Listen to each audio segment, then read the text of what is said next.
Give me you. Everything else can wait. Give me you. I hope I'm not too late. Lord, give me you. Lord, give me you. Lord, give me you. Lord, give me you.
And now will you turn to Job chapter 38.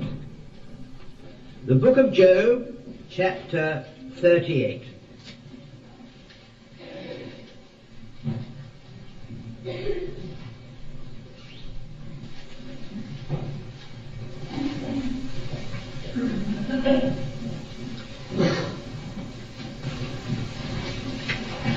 I want to remind you of our outline which we put on the board at the first time. Excuse me, I'm going to shut the door. I have a funny thing. You'll hear all that out there, won't you?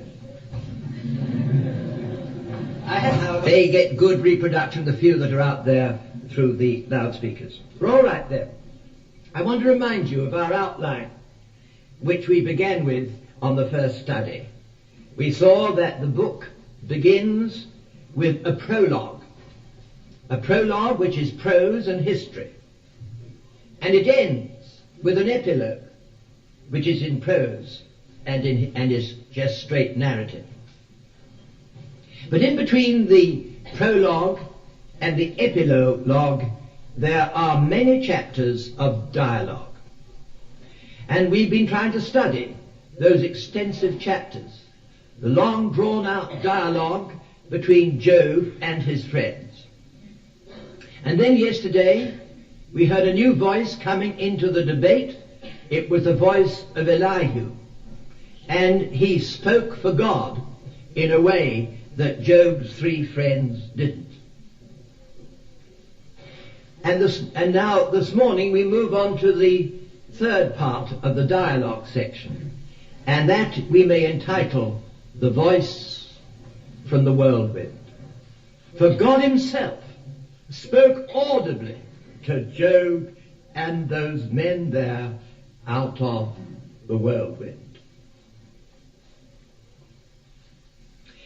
As Elihu was drawing to the close of his speech to Job, in order to emphasize the greatness of God and the folly of questioning him, he describes a tremendous storm in characteristic poetic fashion.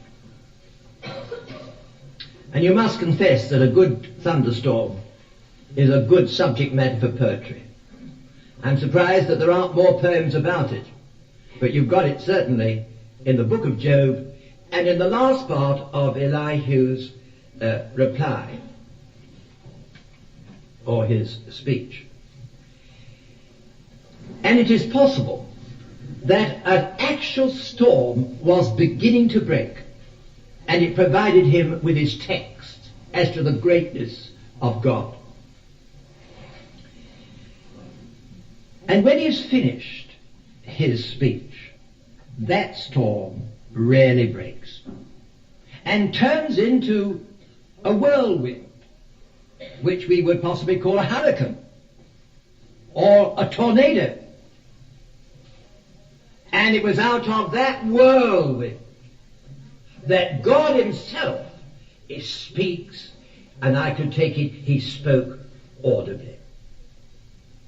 And this is what we come to in chapter 38. Then the Lord answered Job out of the whirlwind. Now we won't really understand the point of what God was saying to Job and his friends until we understand afresh and anew the position which Job had taken up, to which position God addressed himself.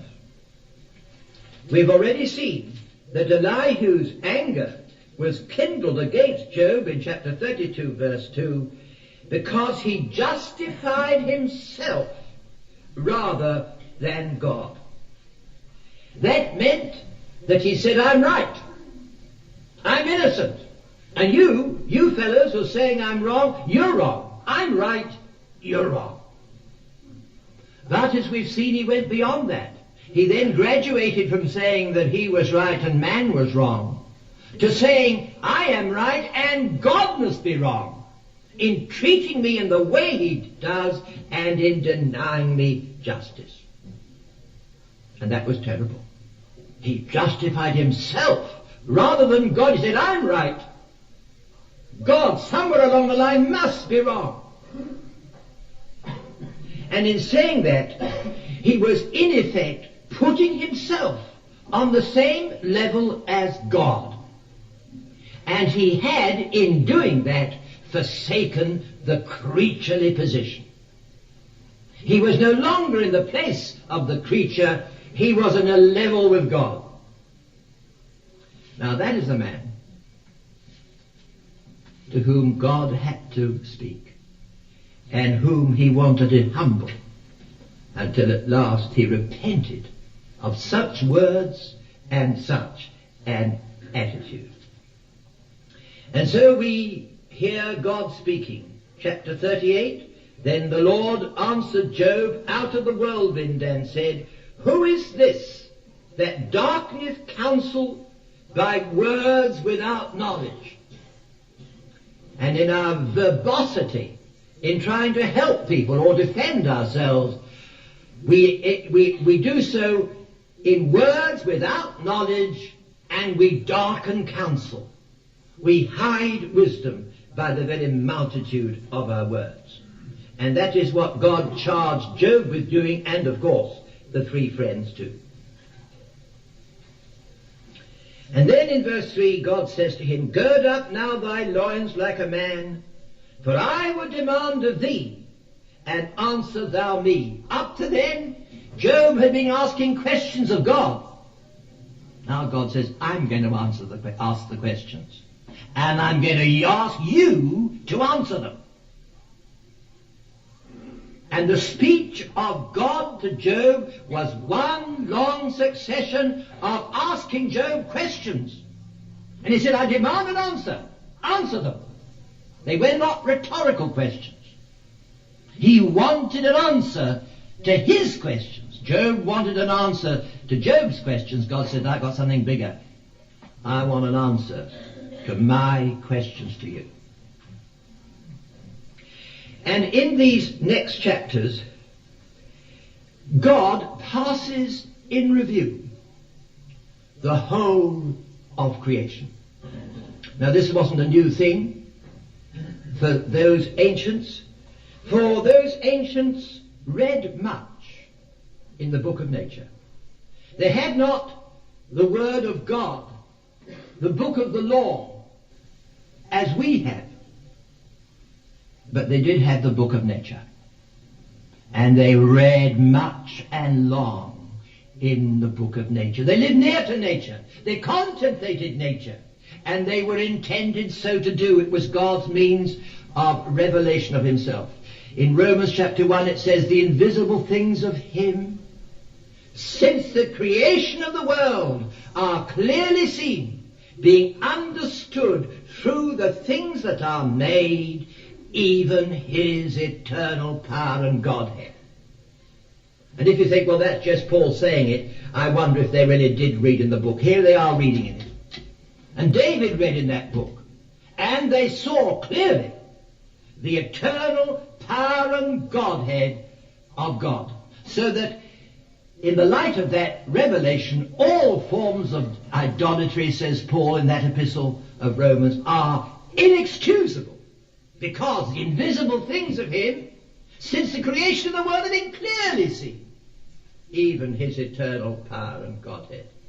And this is the line that God goes on with Job.